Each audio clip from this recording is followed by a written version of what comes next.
এই বেটা তুই তো তোরা কি এর পিএস রাখিম তুই বলে আমার সার্গিত তুই তো গাতার বাচ্চা। তা কেলা কি করছে? এই যে অনেকক্ষণ হাঁটলাম আমার তো আর হাঁটতে ইচ্ছে করতেছে না। ধারণা তো লাগে না ইচ্ছা। নিশ্চয় শয়তান ধরার গর্জন এর বইয়ের মধ্যে নকশা থাকতে পারে। তো দেখেন ছাই। হ্যাঁ মনে করে দিবি না গাদা।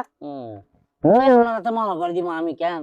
হাইছি কি এই তো লেখা আছে শয়তান ধরার কাহিনী, শয়তান ধরার লোকেশন।